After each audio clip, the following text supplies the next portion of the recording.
WNST Community and Charity Series. And I tell you what, it's all brought to you by Cole Roofing and Pfister Energy, my pal Bill Cole. And, of course, if you want your charity, your event spotlighted, just throw me an email, nasty@WNST.net. As Mr. Angelos once said, I'm a very available individual. Boy, they're doing some great work out in Catonsville. One of the cool things about this, I hear tragedies, I hear triumphs in these stories, but I learn. The Children's Home has a legacy of childcare since 1863. They're doing an event. They're over in Catonsville, and I did not know about the Children's Home until a little while ago. Gail Lee is here. She is running all things over there at the Children's Home, and we got a big event coming up next month that we're going to tell everybody about. But first off, good day to you, Gail. A pleasure to have you aboard. I'm about to learn something, aren't I? Absolutely. Good morning. How's everyone today? We're perfect. We're perfect. And, I know reaching children is, for me, every time I see this president move his lips and every time I see politics and every time I see education, I think about we got to take care of the kids. The kids are coming along, and unless we're taking care of the kids, we're not going to have much around here. And that's spoken like a guy who turns 50 this month. So that's just where my mind is. Well, that's a good way to think. You're absolutely right. These kids, they are our future, and the Children's Home, like you said, it's been around for over 155 years, and we have been in the Catonsville community since the 1920s. Wow. We're located on 44 acres. It's a serene property. It's absolutely beautiful.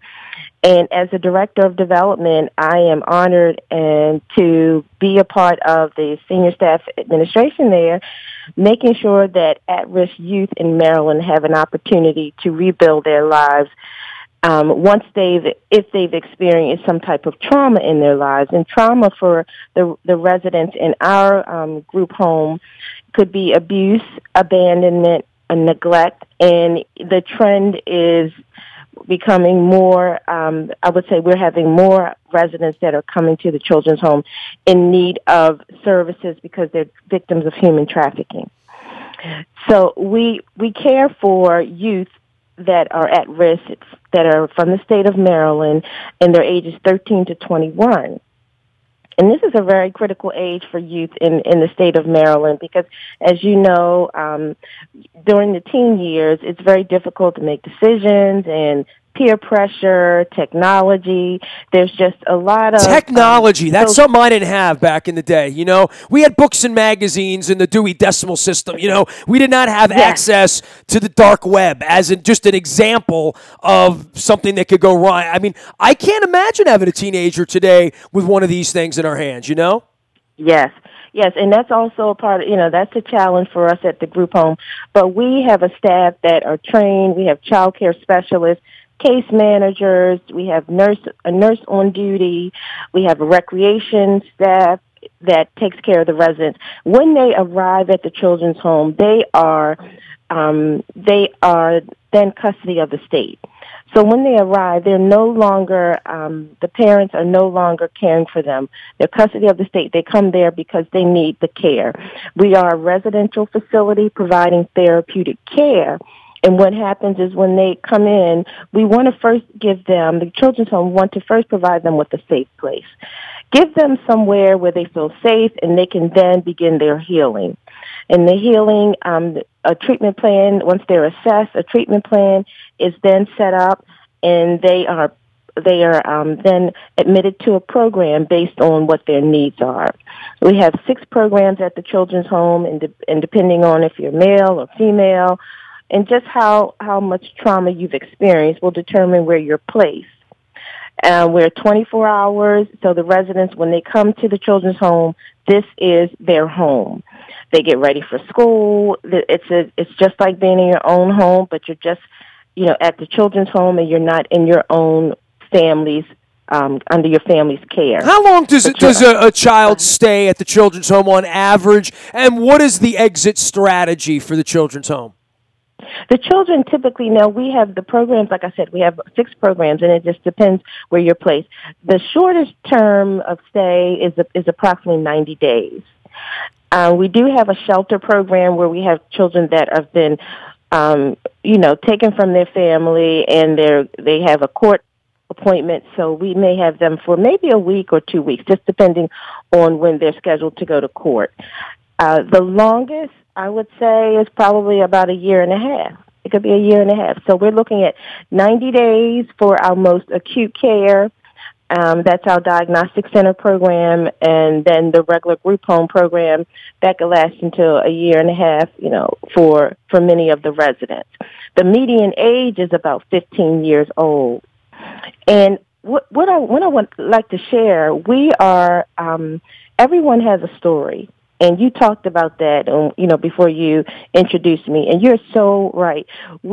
Our model of care that we're providing to the residents is we want to meet them where they are. Everyone has a story, and everyone has their own type of trauma that they've experienced. Well, Gail, let me tell you my story. First of all, I was adopted by much older parents who were my grandparents' best friends. I had parents that were troubled. You know what I mean? I would have been a troubled child. I could have easily have fallen into any sort of crack, given where my paternal and maternal mother and father were.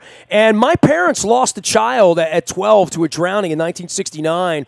And I came into their life as a replacement child. But during that period of time, my parents fostered all sorts of troubled children. I remember 4 or 5 children in my youth, because that was how you healed in the early 70s. They told you to have a my parents needed to have a child in their life. I became that child, but they were that kind of a family.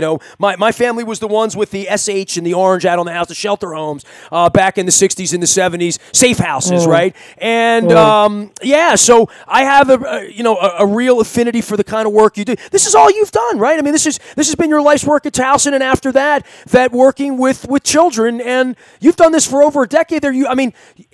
I'm sure there are tragedies on the backside when these children leave you, but I'm also sure that you can pinpoint and put me on the phone with 100 people after 10 years that have gone on to do wonderful things with their lives because someone brings them in, loves them.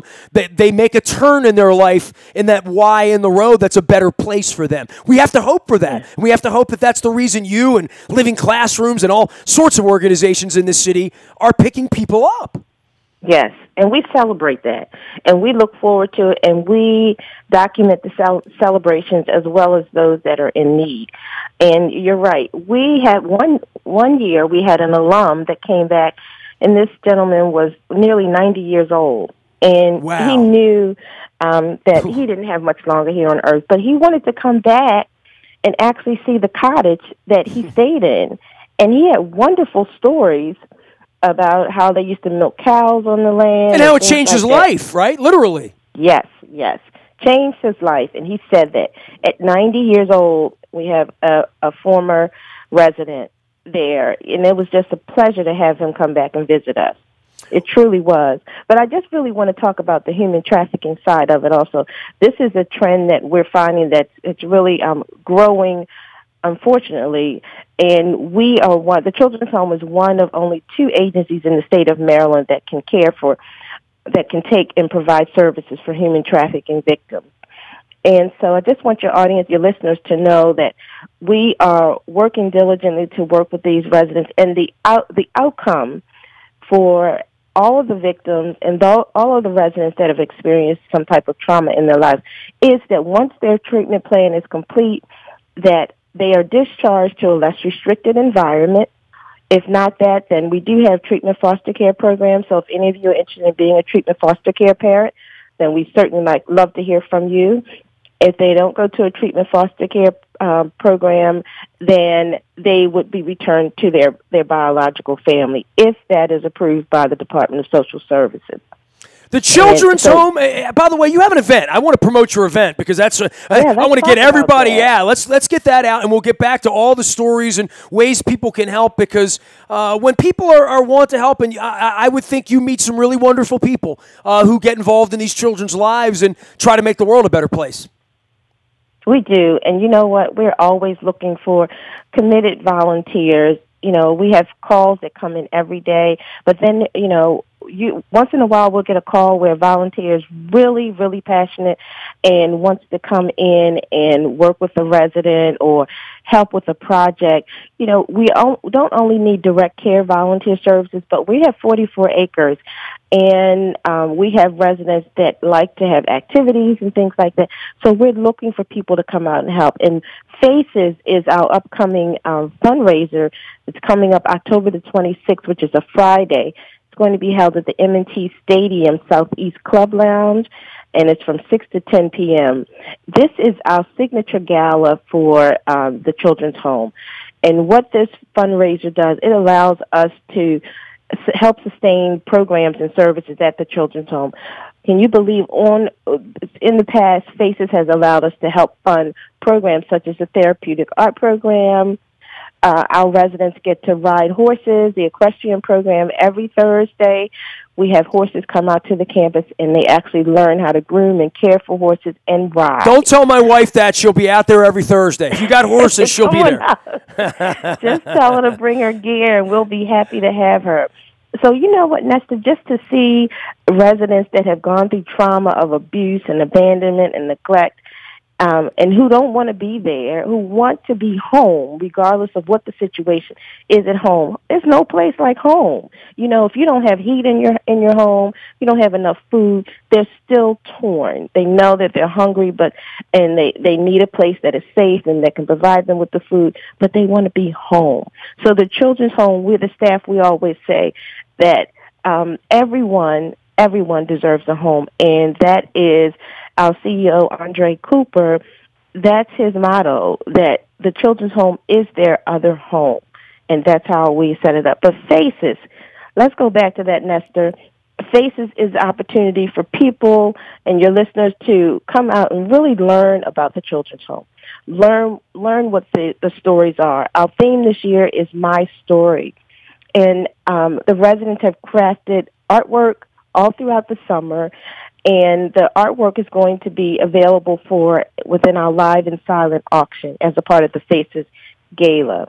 We're going to have a DJ, tattoo station, a wine pull, and what's really going to be great about Faces this year is we're setting up a listening lounge, and the listening lounge is going to feature stories in the voices of our residents of what their story is and who they are and what they want people to know about them. And many of them will say the common thread in their stories is they want people to know that they're nice, that they're good people, that they want what a normal child would want, and they're normal. They just want people to know that they're just good people and they're just in a difficult situation.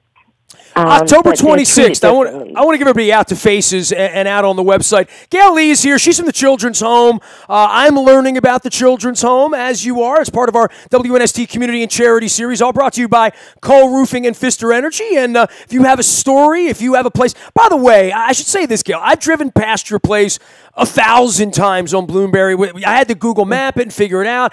The little sign. And now at least I know what's behind the walls there. But Faces 2018 is October the 26th. It's down at the stadium. You can wear your purple if you wish. Hopefully the Ravens are in first place when that happens. But I want to get out on the front end of this from 6 to 10 on the 26th. You can learn more on Facebook. You can learn more certainly at the Children's Home, thechildren'shome.net, not .com. Also up on Facebook, and all the information's up here. $125 for a ticket for this table of 10 is $1,200. And so if you got a corporate sponsorship as well, and a lot of business owners out there and business leaders that my work reaches, come on down and be a part of this thing. I'm sure eating and drinking and having fun and learning will be a part of all of this, but this is your big event, right?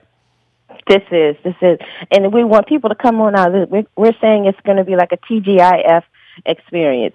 So you go out normally on Fridays after work, come down to the Children's Home and come down to the Children's Home Faces event.